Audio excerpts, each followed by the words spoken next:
Halo semuanya, kembali lagi bersama saya Michael. Di video kali ini kita akan review teknikal ke beberapa koin, yaitu adalah Bitcoin, ada Binance, ada Cardano, ada Ripple atau XRP, Theta, dan Ethereum. Jadi ada 6. Lalu kita juga bahas beberapa news juga yang menyangkut Binance dan juga Cardano. Sambil kita bahas teknikalnya gitu ya. Jadi kita lebih chill lah hari ini ya, lebih santai. Kita mulai dulu dari Bitcoin karena Bitcoin yang paling penting ya.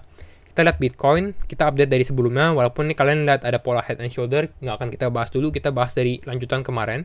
Kalau kemarin kita bilang memang dia membentuk descending broadening wedge, yang mana yang warna merah ini. Dan memang sebenarnya ya ini mainan di level sini nih, istilahnya mainnya tetap masih di support gitu ya, kita masih bisa lihat sendiri di garis merah. Lalu ya ini saya tambah garis putih untuk emphasize saja sih, untuk kasih tahu kalian bahwa ini memang mereka mainin di seperti ini. Jadi main seperti ini di sekitar 33.000. Nah, sekarang Bitcoin pun lagi naik nih. Jadi ini cukup bagus untuk Bitcoin. Nah, yang kita harus jelaskan adalah update terbarunya, yaitu memang Bitcoin ini lagi sedang membuat head and shoulder. Kalau head and shoulder kalian tahu nih patternnya cukup bearish. Jadi patternnya akan melanjutkan continuation ke bawah. Jadi kebalikannya dari inverse head and shoulder lah. Lalu bagaimana nih caranya? Kalian lihat sendiri. Mungkin kita bisa buka di time frame 1 jam dulu untuk membahas pattern ini lebih lanjut. Nah, kalian bisa lihat sendiri ini adalah left shoulder, shoulder kiri, head, sama right shoulder seperti ini ya. Lalu kita bisa buka nih dari paling atas, yaitu headnya dia, ke bawahnya dia nih, di sini, di base-nya. Nah, sekarang kita ukur nih, dia turun bakal kemana? Tuh ukurnya tuh dari sini, waktu dia turun ke bawah. Nah, makanya kita bisa mendapatkan poin di 31.600. Nah, kenapa saya taruh di poin ini? Apakah Bitcoin bakal ke sini? Ya, mungkin bisa terjadi. Tapi sebenarnya banyak sekali yang harus Bitcoin lewati untuk bisa turun lagi ke level tersebut, 31.600. Nah, saya coba jelaskan. Jadi ini adalah beberapa short term support menurut saya. Jadi support yang kuat. Yang pertama adalah di yang warna merah ini, karena di sini masih main di sini ya. Jadi kalau misalnya supportnya jebol, let's say dia turun, ini pun masih ada support lanjutnya di 32.000. Kalau ada turun lagi, ya ini ada support selanjutnya. Dan memang targetnya kalau head and shoulder ini ke sebelah sini nih, ke 31.000-an. Seperti itu.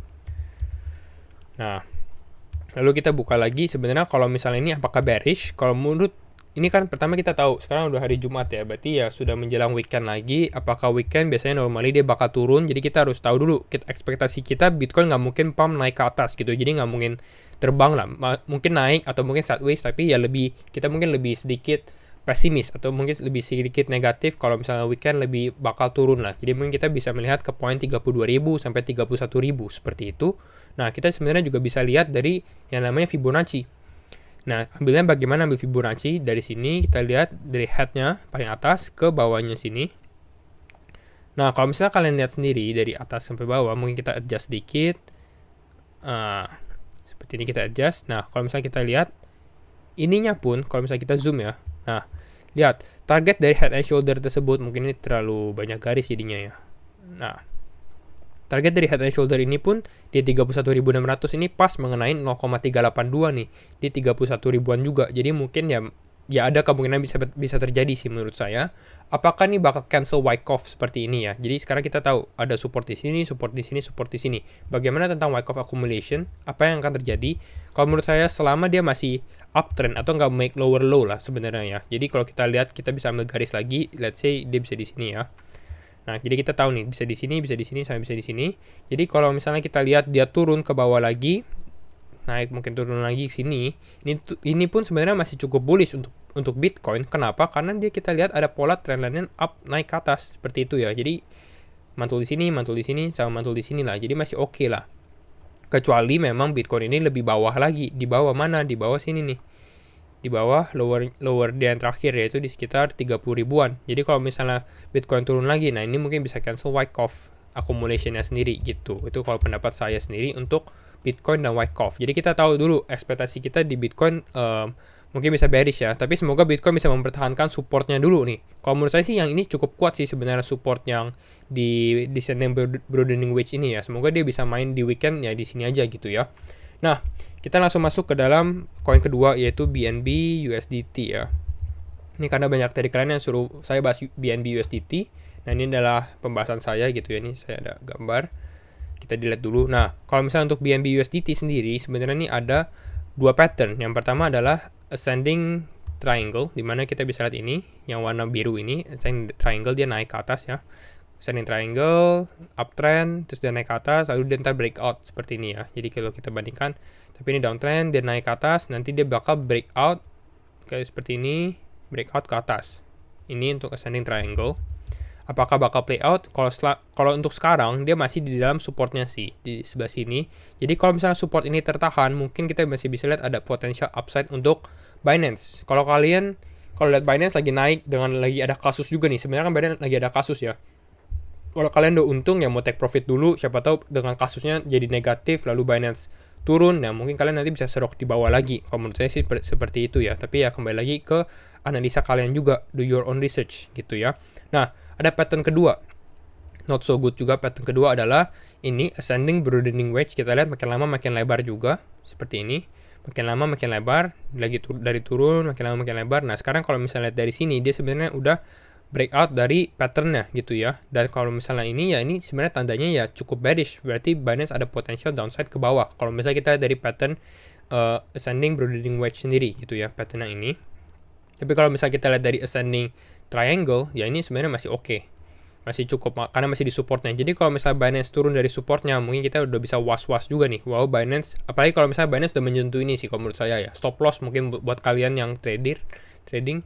Ya di sini nih, 270. Kalau di bawah sini mungkin agak, mungkin bisa di cut loss dulu, lalu bisa beli lagi di bawah. Tapi kalau untuk investasi mah Binance mah sangat-sangat bagus sih, walaupun dengan ada kasus. Nah, kita bahas dulu nih beberapa kasus mengenai Binance update-nya. Kita lihat yang pertama, Singapore Financial Watchdog to follow up on global Binance concerns. Kita tahu banyak sekali yang minta izin sih dari Singapura sebenarnya untuk cryptocurrency juga, yang namanya MAS atau Monetary Authority of Singapore. Jadi dia bilang dia bakal review lagi nih soal Binance, karena banyak sekali yang kayak dari Thailand, dari UK, dari Kanada juga nih, berita-berita negatif tentang Binance gitu ya. Nah, jadi kita nanti lihat update-nya, follow up-nya bagaimana, tindakannya bagaimana. Karena kita lihat juga, the next berita yaitu adalah Thailand SEC. Jadi Thailand punya regulasi Security Exchange Commission lah, mungkin apa ya, yang buat regulasi lah seperti itu ya.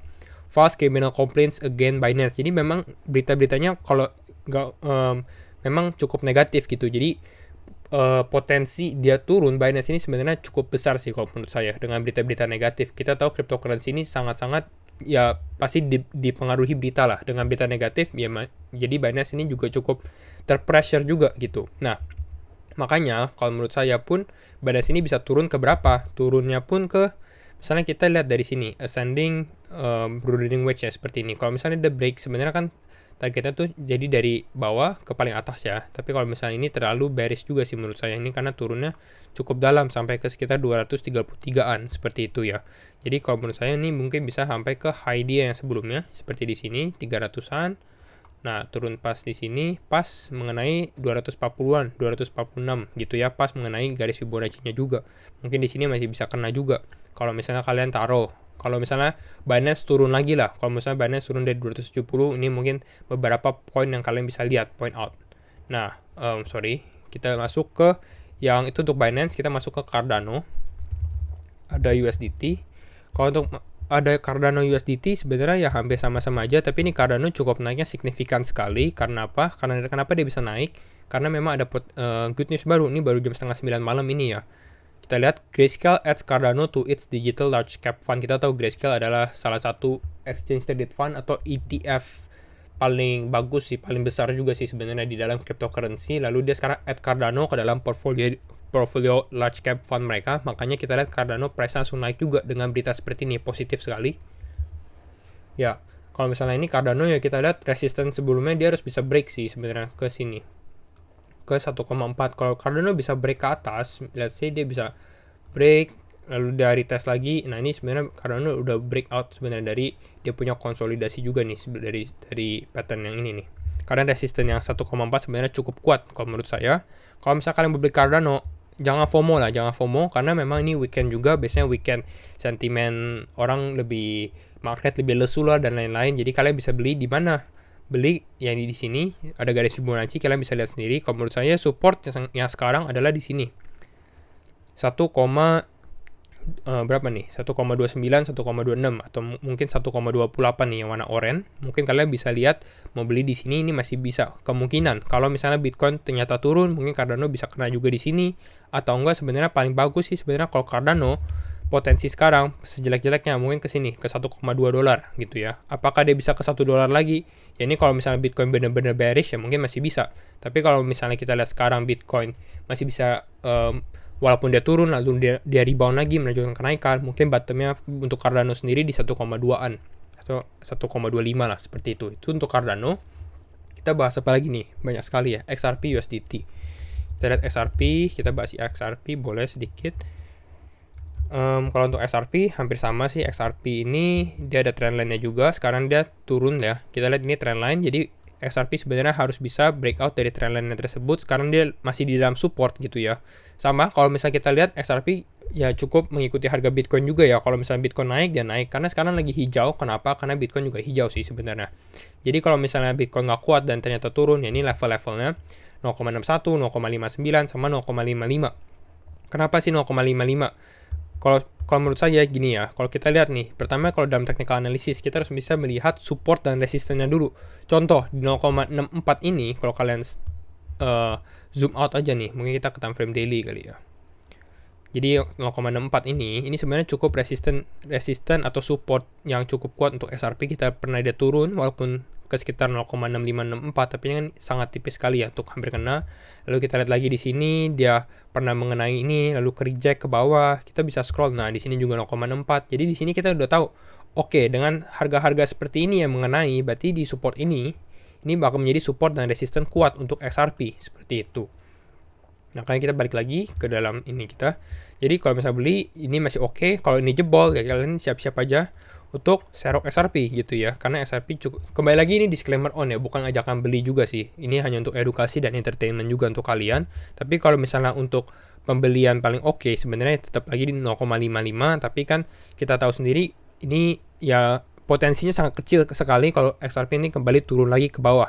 Jadi paling ini kalau kita lihat dari sekarang aja, mungkin bottomnya bisa di 0,60-an saja, 0,60 sen gitu. Itu untuk XRP. Kita bahas Ethereum, boleh kita bahas Ethereum USDT. Ethereum USDT di Binance juga. Kalau Ethereum USDT, dia membentuk pola falling wedge pattern seperti ini. Kita lihat dari 4-hour time frame-nya. Ya. Nah, sekarang dia lagi breakout nih. Mungkin kita lihat dari 1 jam, time frame 1 jam. Nah, dia membentuk falling wedge pattern. Seperti apa sih patternnya? Ini falling wedge pattern gitu ya. Sekarang lagi breakout.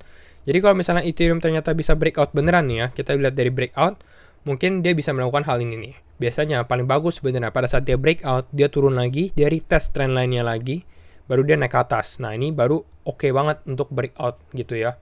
Ini untuk Ethereum USDT. Jadi kalau misalnya Ethereum berhasil breakout, jadi jangan fake ya. Karena kalau fake ya, ntar dia turun lagi gitu ya. Jadi semoga dia bisa naik ke atas. Dan sekarang resistennya di 2100. Tapi kalau misalnya kita lihat secara long term untuk Ethereum sebenarnya, kita lihat di sini, kita agak zoom out dulu ya. Nah, untuk Ethereum dia mainnya di sekitar 2200. Lalu kalau misalnya di 2000 juga bisa menjadi supportnya dia. Bottomnya dia sangat kuat sekali di level berapa? Sekitar 1697 atau 1700-an. Ethereum ini kuat, udah 2 kali kena 1700-an gitu ya. Ini untuk Ethereum. Lalu yang terakhir kita lihat bahas Theta USDT. Kalau misalnya untuk Theta USDT hampir sama. Sebenarnya ini saya sudah pernah bikin video Theta sebelumnya. Kita lihat buy zone Theta di $6. Kita lihat di sini ya. Kalau kita tarik memang kita sudah kena sekarang di sekitar $6. Jadi sebenarnya udah cukup oke. Walaupun bottomnya kalau misalnya kita lihat dari sekarang, support Theta tuh sebenarnya di sekitar 5,7 gitu ya. Tapi Theta ini juga sebenarnya good buy sekali untuk di bidang NFT juga. Dia juga salah satu sebenarnya yang crypto yang saya suka sih sebenarnya Theta. Jadi ini untuk Theta. Mungkin kalau mau beli ya sekarang sih mungkin bisa tunggu di 5,7 sih kalau menurut saya gitu ya. Jangan beli pada saat dia candlenya hijau, karena siapa tahu dia reversal lagi, dia turun lagi seperti itu. Itu untuk Theta.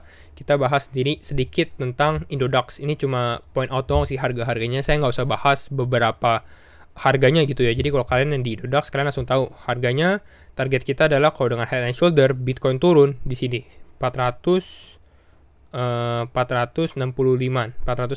juta ya, di level sini 465 juta. Mungkin saya bisa point out ada call out price label, kita buka sini. Nah, 465-an, tapi di sini juga ada support sebenarnya. Kita bisa lihat sendiri ada supportnya. Mungkin ini juga bisa berhenti di sini. Ini seperti yang saya bilang juga. Lalu sekarang di sini juga main di sekitar 486 juta. Jadi ini adalah support-support untuk Bitcoin untuk kalian yang melihat. Lalu ada XRP juga. XRP hampir sama dari kemarin, saya selalu tekankan kalau XRP sebenarnya paling oke Dan paling bisa ke execute juga ya kalau misalnya kalian taruh di sekitar 8.500-an untuk XRP. Nah, itu saja sih video saya untuk hari ini, update teknikal juga dan beberapa sedikit tentang fundamentalnya ya. Kalau kalian suka video ini, jangan lupa like, comment, dan subscribe, and see you in the next video. Bye-bye.